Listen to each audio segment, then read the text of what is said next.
Vamos a continuar en nuestro estudio en la serie de Esenciales. Tengo el privilegio de compartir este tema, el tema sobre la enseñanza.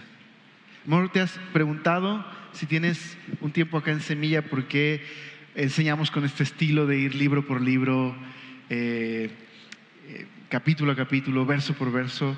Creo que hoy podemos descubrir por qué es nuestra convicción que este modelo de enseñanza es lo que más hace justicia a la manera en la que Dios, el propósito que tiene Dios para la palabra en nuestras vidas.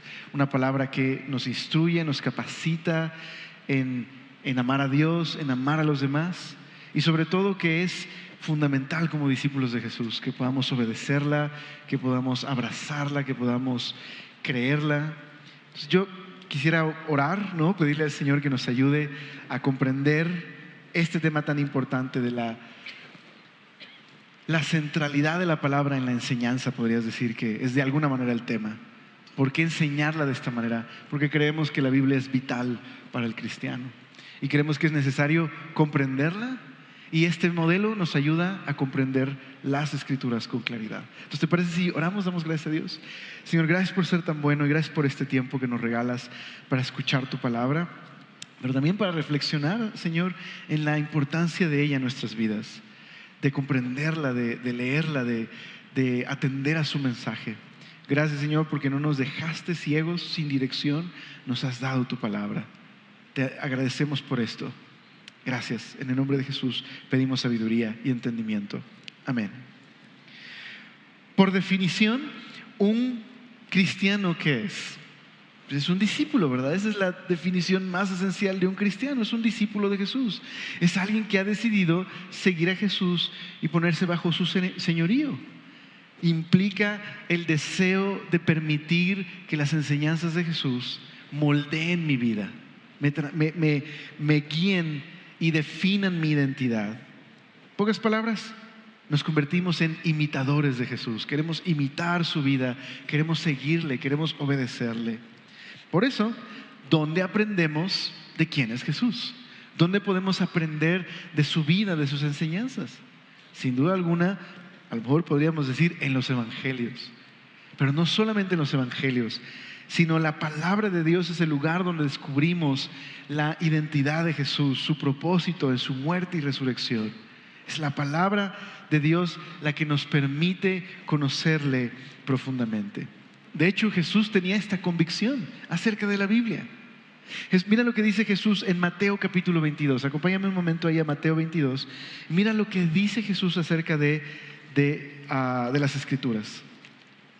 En este pasaje de Mateo están los líderes haciéndole preguntas a Jesús, tratando de hacerle caer en alguna de sus respuestas, y uno de estos escribas, de estos intérpretes de la ley, de estos eruditos, le hace la siguiente pregunta: Maestro, ¿cuál es el mandamiento más importante de la ley? Y mira lo que responde Jesús en el verso 37 de Mateo 22. Amarás al Señor, tu Dios, con todo tu corazón, con toda tu alma y con toda tu mente. Y el segundo es semejante: amarás a tu prójimo como a ti mismo. Mira ahora las palabras de Jesús. De estos dos mandamientos depende toda la ley y los profetas. Jesús nos está enseñando que el propósito principal de las Escrituras no es otra cosa sino capacitarnos para amar a Dios y amar a nuestro prójimo. La Biblia no está ahí para regular nuestra conducta. No es un libro de moralejas. Es la revelación de quién es Dios, nos enseña quién es Él y nos capacita para amarle. Ese es el propósito primordial de la Biblia: enseñarnos a amar a Dios y amar a los demás. Pero sin duda alguna creo también que en este pasaje Jesús está haciendo algo importante. Nos está enseñando que su enseñanza, su autoridad, su misión provienen de las Escrituras. Jesús mismo en otro pasaje conecta su misión con el cumplimiento de la palabra. Mira en Mateo capítulo 5, un poquitito atrás, más atrás, en el verso 17, Jesús dice esto. Capítulo 5, verso 17: no penséis que he venido para abrogar la ley o los profetas. No he venido para abrogar, sino para cumplir. En una versión sencilla dice este pasaje: no piensen que he venido para ponerle fin a Moisés o la enseñanza de los profetas. He venido para darles su completo significado. Lo que está diciendo Jesús es que la historia que narra la ley, el Pentateuco, y los profetas, incluyendo los libros históricos, es acerca de Él. Él ha venido a darle cumplimiento a las promesas de la Biblia. Su vida, su misión, su autoridad proviene de las Escrituras. Por eso Jesús, cuando enfrentó la tentación en el desierto, ¿cómo venció Jesús la tentación? ¿Qué es lo que dijo Jesús? Bueno, citó las Escrituras. La Escritura dice: solamente adorarás al Señor tu Dios, a nadie más. Jesús mismo dijo: no solamente de pan vivirá el hombre, sino de toda palabra que sale de la boca de Dios. Así que Jesús confiaba en las Escrituras y hablaba de su validez y autoridad. ¿O qué me dices del momento en el que también vinieron para, de alguna manera, atraparlo en sus propias palabras? Acerca de la cuestión del divorcio, vinieron a decirle a Jesús: oye, Moisés nos dio permiso de divorciarnos. ¿Es correcto divorciarse o no? Quería ponerle una trampa. Y lo que hace Jesús es responder de la siguiente manera: Moisés, por la dureza del corazón del hombre, permitió el divorcio, pero no era así en el principio. ¿Y a qué hace alusión Jesús? A las Escrituras, al pasaje de Génesis, para responder. Si Jesús tenía en esa estima la Escritura y decía que su vida, su autoridad provenían de la Escritura, ¿qué lugar tendría que tener para nosotros? Por eso el mismo Jesús, cuando había resucitado y estaba apareciéndose a algunos de los discípulos, en Lucas nos narra la historia de dos caminantes que conocemos como los caminantes de Emaús. Vienen decepcionados, desanimados, porque para ellos el Mesías murió, fin de la historia. No habían escuchado de la resurrección. Es decir, habían escuchado de Jesús decir que resucitaría, pero no habían escuchado la noticia de boca de Jesús que Él había resucitado. Así que Jesús se les aparece como un caminante. Y ahí, en ese momento, Jesús se les revela y les dice: ¿por qué han sido tan torpes para comprender lo que la Escritura enseña acerca del Mesías? Esto es lo que dice Jesús. Dice que a través de las Escrituras, empezando por los libros de Moisés y por los profetas, les explicó todo lo que las Escrituras hablaban acerca de Él. Esta es nuestra convicción. Si somos seguidores de Jesús, queremos amar a Jesús, queremos confiar en Él, este es el lugar que Jesús le daba a la Escritura. Jesús dijo que las Escrituras hablan de Él, tratan acerca de Él, y que para conocerle a Él y amarle a Él, necesito permitir que la palabra tenga ese lugar en mi vida.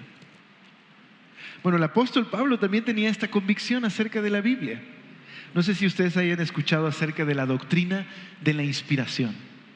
Si lo has escuchado, estoy seguro que sabes a qué pasaje me voy a dirigir. Pero si no lo has escuchado, déjame presentarte esta doctrina de la inspiración. Acompáñame a 2 de Timoteo capítulo 3, verso número 16. 2 de Timoteo 3, verso número 16. Bueno, vamos a retomar del 14 para tener un poquito más de contexto. 2 de Timoteo 3, verso 14.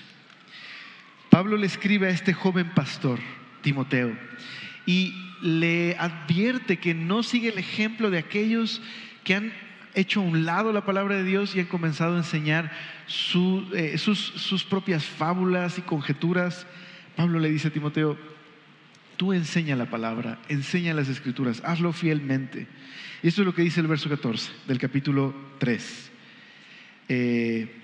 Pero dice: pero persiste tú en lo que has aprendido. Y te persuadiste, sabiendo de quién has aprendido. Y que desde la niñez has sabido las sagradas escrituras, las cuales te pueden hacer sabio para la salvación por la fe que es en Cristo Jesús. ¿Qué les parece si leemos el verso 16 juntos? Toda la escritura es inspirada por Dios y útil para enseñar, para redarguir, para corregir, para instruir en justicia. Ahí está la doctrina de la inspiración, la convicción de lo que tenemos en nuestras manos es más que un libro, es el aliento de Dios, es su palabra. Y mira el propósito que tienen las escrituras. Verso 17 dice, a fin de que el hombre de Dios sea perfecto, enteramente preparado para toda buena obra. ¿Cuáles son las conclusiones que podemos sacar de este pasaje? Bueno, número uno, que la Biblia es más que un libro, es la palabra de Dios. No es un libro acerca de Dios, ni son las impresiones acerca de un grupo de personas acerca de lo que creen sobre un Dios. Es la palabra de Dios, es la manera en la que Dios se ha revelado a través de un pueblo y su historia. Es lo que significa la palabra inspiración. Dios es el origen de las escrituras. Él es el quien movió a los autores humanos a escribir lo que escribieron y de la manera en la que lo escribieron, para que al fin eso que leemos es justo lo que Dios quería comunicarnos. Esa es la inspiración. Podrías decir que la Biblia es tanto un libro divino como un libro humano, como Jesús. Cuando ves a Jesús de cerca en las escrituras, puedes ver su humanidad. ¿Estás de acuerdo? Lo vemos cansado, lo vemos a veces con dolor y angustia, lo vemos en otras ocasiones molesto, indignado, lo vemos como un ser humano. Pero cuando lo examinas más de cerca te das cuenta que Jesús no es solo humano, es Dios que se ha hecho carne. Él es la palabra encarnada. Bueno, la Biblia es la palabra escrita, también es revelación. Así como Dios se revela por medio de la humanidad de Jesús, Dios se ha revelado por medio de la humanidad de los autores bíblicos. ¡Qué increíble! Nuestra Biblia no son 2 tablas de oro que nos cayeron del cielo. Nuestra Biblia es el proceso por el cual Dios utilizó a estos autores humanos, su carácter, su personalidad, su historia, pero que al fin es justo la manera en la que quería comunicarse con nosotros. Lo que quiero decirte es que Dios nos habla en el idioma de nuestro corazón. Nos habla a través de esta gran historia que narra la Biblia. Esa sería nuestra segunda convicción, que la Biblia narra una sola historia. Dice el apóstol Pablo, tú conoces las escrituras desde pequeño, querido Timoteo.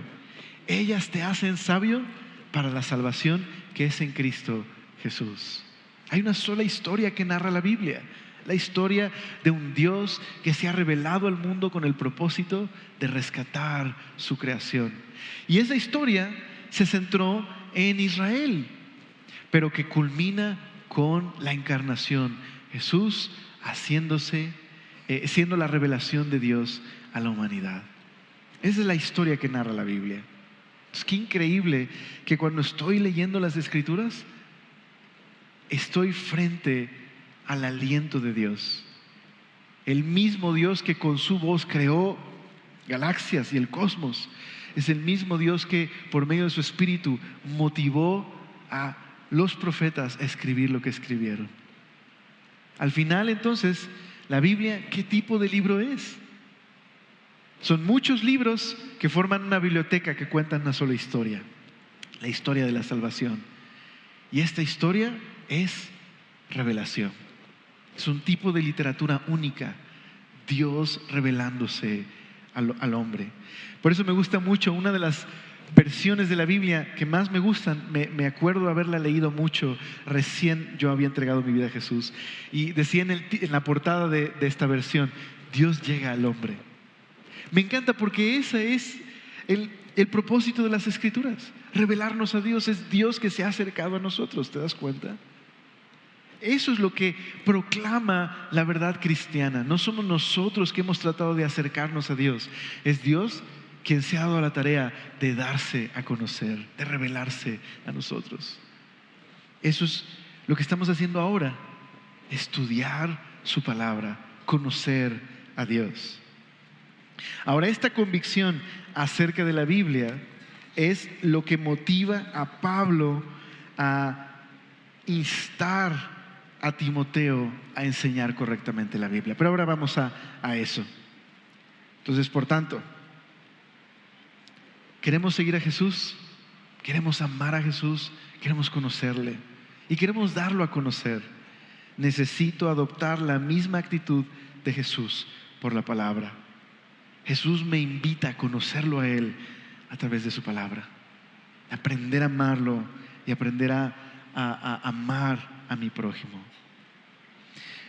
Pero entonces, si la Biblia es el medio que Dios me ha dado para conocerlo y conocer a Jesús y ser capacitado como cristiano para amar a los demás, es el medio que Dios me ha dado para madurar en la vida cristiana, ¿será necesario comprender correctamente su mensaje? ¿Hay maneras incorrectas de leer la Biblia? Sí, sin duda alguna hay maneras incorrectas de leer la Biblia. Me recuerda la historia de un joven que comenzó su vida como cristiano con un celo muy grande por querer estudiar la Biblia. Quería aprender a conocer a Jesús a través de su estudio de las Escrituras, pero no tenía un método. Así que dijo lo siguiente: voy a orar y voy a abrir la Biblia donde me toque. Y eso es lo que voy a leer. Así que abrió su Biblia y encontró este pasaje. Después de haber dicho: Dios, háblame, quiero hacer tu voluntad. Abrió su Biblia y encontró esto. Y arrojando las piezas de plata en el templo, salió, fue y se ahorcó. Dijo: ok, Señor, ¿seguro me estás hablando a mí? A lo mejor me equivoqué yo. Ok, Señor, háblame. Abrió otro pasaje de la Biblia y encontró esto: ve tú y haz lo mismo. Sin duda alguna no es la manera correcta de leer la Biblia, ¿verdad? Hay algunos acercamientos incorrectos. Yo quisiera proponerte algunos que no hacen justicia al propósito de Dios en las Escrituras y para las Escrituras. Número 1, leer la Biblia como si fuera un diccionario teológico. Los diccionarios son muy útiles. Los diccionarios teológicos son grandes obras que agradecemos.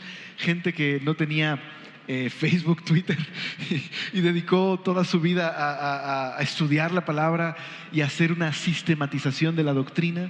Y gloria a Dios, ¿verdad? Por hombres que a tiempo atrás nos han dejado un legado precioso a través de su pluma. Pero la Biblia no es un diccionario de teología. No puedo leerla de esa manera. Un diccionario de teología debería ser un acompañante. En un diccionario tiene su función de consulta. Vas a tomar un diccionario para encontrar, ok, el tema de Dios, aquí está. El tema del hombre, el tema de la creación, el tema del pecado. Pero no es la manera correcta de leer la Biblia. No puedo leer la Biblia como si fuera un diccionario. Una segunda manera equivocada es leer la Biblia como si fuera un libro de reglas, moral. Tampoco puedo leer la Biblia de esa forma. Bueno, gracias a Dios que hay instrucciones claras en la Biblia que nos dice lo que agrada a Dios y lo que no nos conviene. Gloria a Dios por esa claridad. Pero la Biblia no es un conjunto de moralejas ni un libro de reglas. La Biblia no está ahí para regular nuestra conducta, sino para que conozcamos a Dios, para aprender a amarlo, para aprender a servirle. Entonces no leamos la Biblia como si fuera un recetario, ¿verdad? No puedo leerlo de esa manera. Bueno, puedo leerlo, pero no voy a encontrar no voy a encontrarme cumpliendo el propósito que tiene para mi vida la Biblia. Por último, el más común, el horóscopo cristiano, ¿no? De pronto leemos la Biblia de esa manera, ¿verdad? Como si fuera el horóscopo y quiero que me adivine el futuro, quiero que me diga qué me va a suceder el día de hoy. Ahora, no me malentiendas. Yo sé que necesitamos leer la Biblia de manera personal. Y yo entiendo los momentos donde leemos un pasaje que no teníamos pensado y Dios nos habla. Yo entiendo esta experiencia de abrir la aplicación de YouVersion y leer el versículo del día y Dios me habló, ¿no? Yo entiendo eso. En una ocasión mi hijo tenía como un año más o menos, y estaba en su cuna y yo estaba ahí sentado en tu sala y estaba pensando me han dicho que los niños a cierta edad se caen de la cuna porque se quieren salir. Qué extraño, mi hijo no tiene ningún deseo de salirse de su cuna. Yo creo que va a pasar un tiempo cuando ¡pam! Y escucho un golpazo. Y me voy corriendo al cuarto y está ahí como un gatito, todo se pegó en la cara. Entonces papá primerizo, pues voy corriendo al pediatra, se fue de vacaciones, me manda al hospital, lo ingresan, yo estoy todo paniqueado. Y pues sí, abrí la aplicación de YouVersion y leí un texto que estaba ahí sobre confiar en Dios y estaba ahí todo, gracias Dios, sí, voy a confiar. Está bien, pero no es la manera correcta en la que deberíamos leer las Escrituras. Porque la Biblia no es un libro de enigmas, ni de secretos, no es un rompecabezas. Es una historia en la que Dios se ha estado revelando, que concluye con Jesús, nuestro Salvador. Los autores no escribieron este libro para que no les entendiéramos. Lo escribieron precisamente para entender y comprender su mensaje.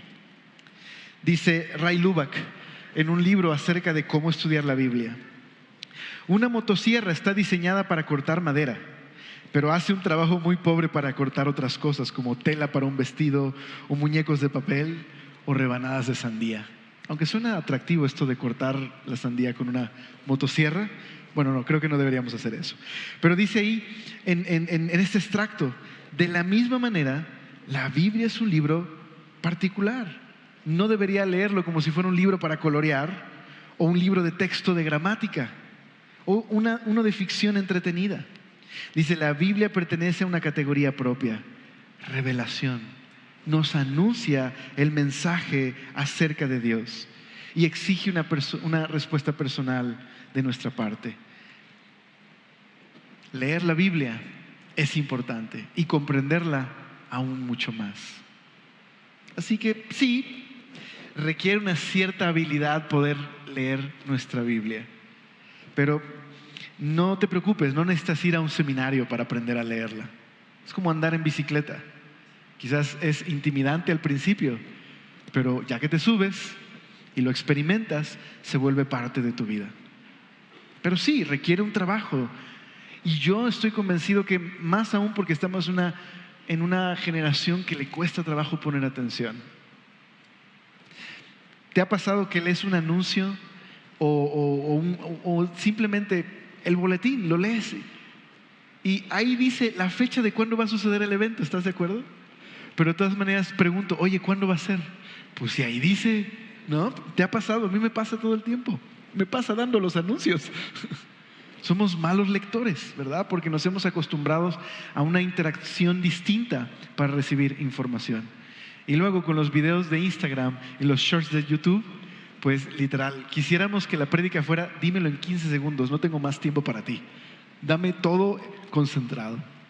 Nos cuesta trabajo ser buenos lectores. Me gusta el título de un libro que dice, ¿cómo aprender a leer despacio? Qué increíble, porque regularmente los libros son de esa categoría, son cómo aprender a leer rápido, ¿no? O cómo aprender a fotoleer, ¿no? Pero ¿cómo aprender a leer despacio?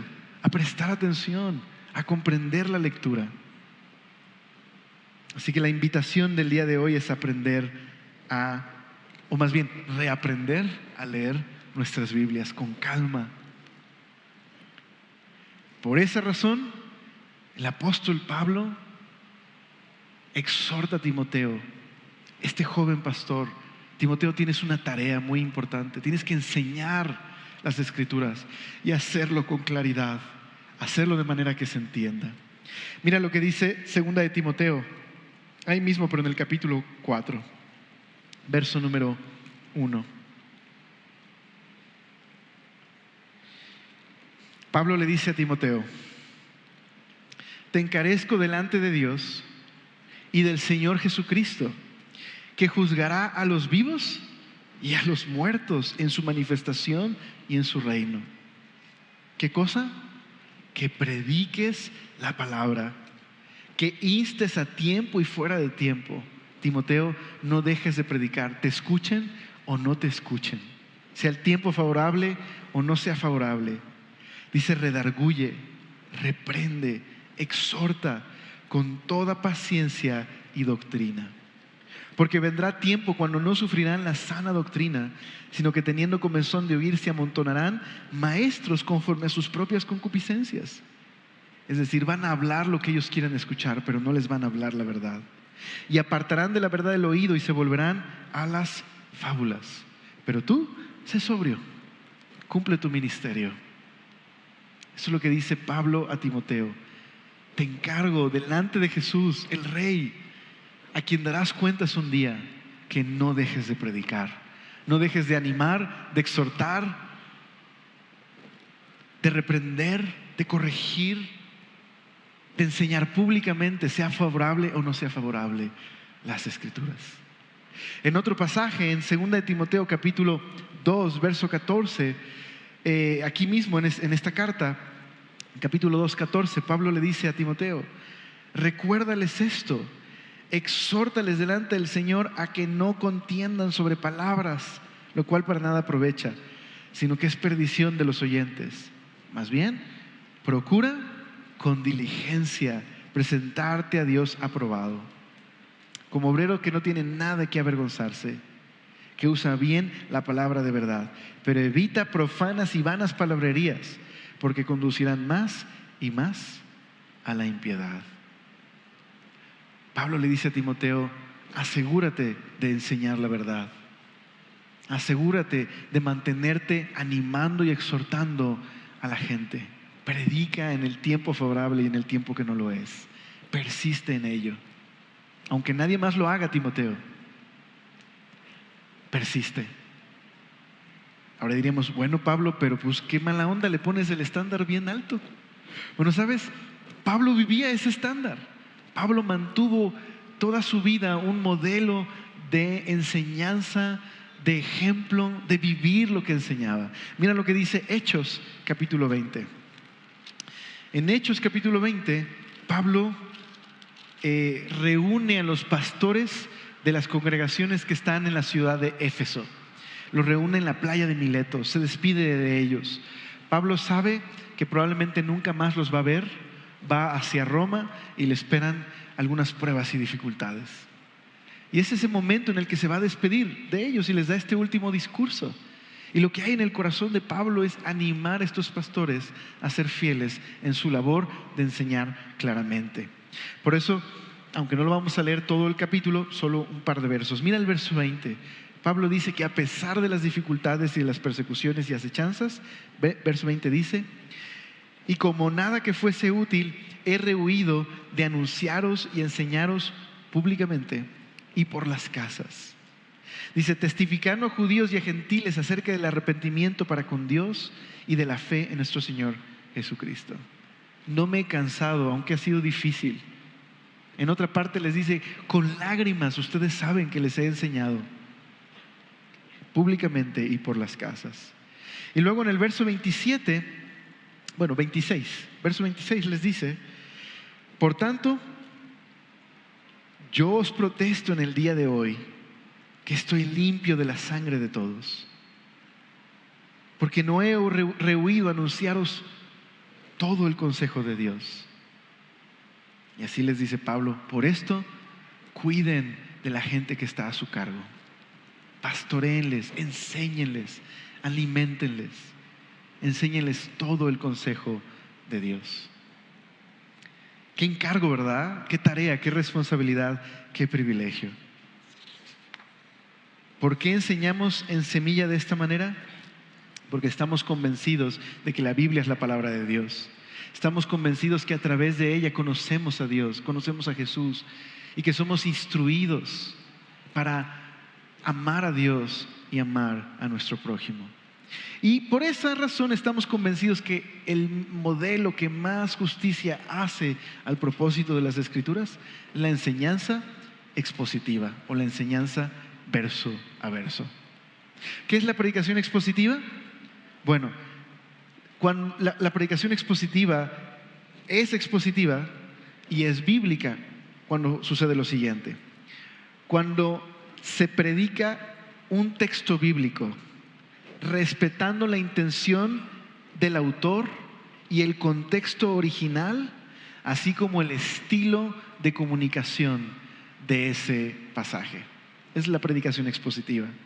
También otro comentario que oí al respecto es la predicación expositiva es cuando exponemos un texto de la Biblia con claridad, poniéndole el sentido y respetando el propósito de cada pasaje. Mi pastor escribió un libro, creo que lo quise traer porque ya extraño mucho a mi pastor, pero pronto estará de regreso. Y escribió este libro muy bello, lo recomiendo muchísimo, es un libro muy cortito, muy puntual, es como un acercamiento pastoral a la enseñanza. Se titula ¿Por qué y cómo predicarles expositivamente a la siguiente generación?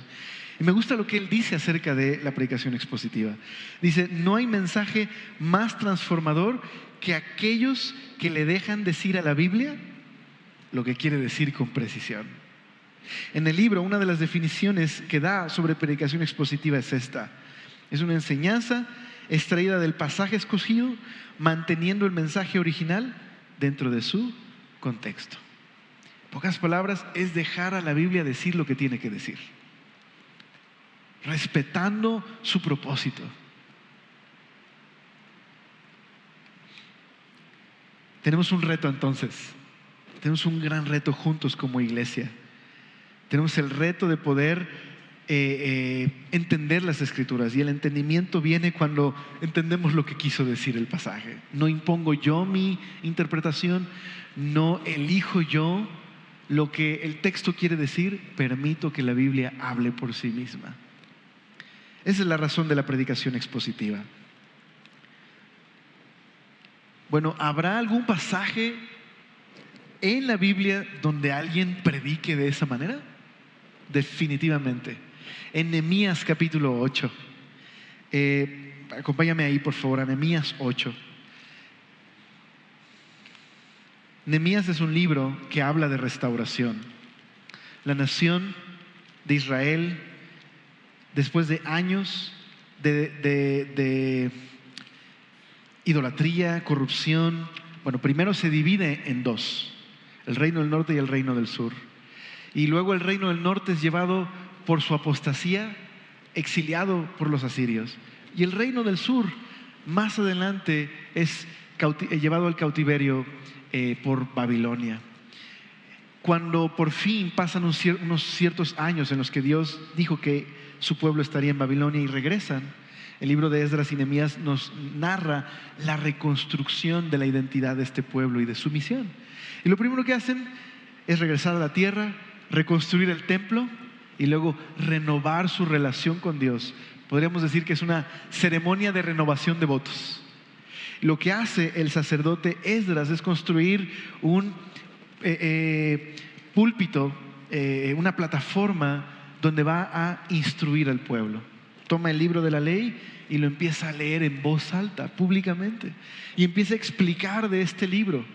Y también los levitas que lo acompañaban repetían las palabras de Esdras y explicaban el pasaje al pueblo. Eso es lo que dice Nehemías capítulo 8, verso número 8.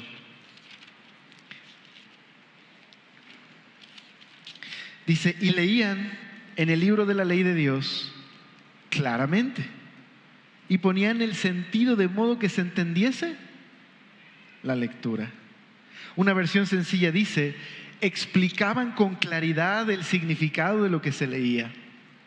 Así ayudaban al pueblo a comprender cada pasaje. Otra versión dice, ellos leyeron el libro de la ley de Dios y explicaron parte por parte lo que significaba para que todos pudieran entender. Esta es una de las razones por la que hemos buscado establecer este modelo de enseñanza. Nehemías 8 es muy importante para nosotros como iglesia, porque creemos que esto es lo que Dios quiere. Que la gente entienda la Biblia, ¿estás de acuerdo? Que leamos, pero que la entendamos para que pueda traer un fruto en nuestra vida. También por esa razón tenemos un área de adolescentes, un área de niños, porque también creemos que podemos enseñarles a ellos de acuerdo a su edad. Y hay muchas herramientas y maestros que tienen una disposición de servicio increíble y que le enseñan a los chicos de Club Semilla o en adolescentes o en los jóvenes, dando una aplicación de acuerdo a su propia experiencia, a su contexto. Bueno, esa es la razón por la que estudiamos verso por verso. Queremos conocer a Jesús. Queremos amar a Jesús. Queremos responder a su gracia. Queremos obedecerle. Y queremos compartir de Él a este mundo hambriento, necesitado, quebrantado. Queremos que otros puedan ver que Jesús es verdad y que está transformando nuestras vidas. Y Jesús dice que esto es posible cuando yo permanezco en su palabra y permito que dé fruto en mi vida. ¿Dónde dice eso Jesús? Bueno, quisiera terminar en este pasaje, en Mateo capítulo 13. No sé si has escuchado de la parábola del sembrador, pero Jesús termina retando a los discípulos después de dar esta parábola a confiar en el poder de la palabra, pero también a la responsabilidad que tiene el oyente de recibirla y de aplicarla. Mira lo que dice Mateo 13.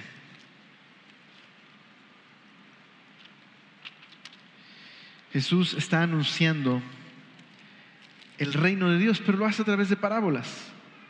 Y en esta parábola cuenta la historia de un sembrador, sale a sembrar y su semilla cae en distintos tipos de tierra. Una cae en una tierra que no tiene profundidad, otra que está entre pedregales, otra que da fruto pero luego salen hierbas que la ahogan, y una que cae en tierra fértil.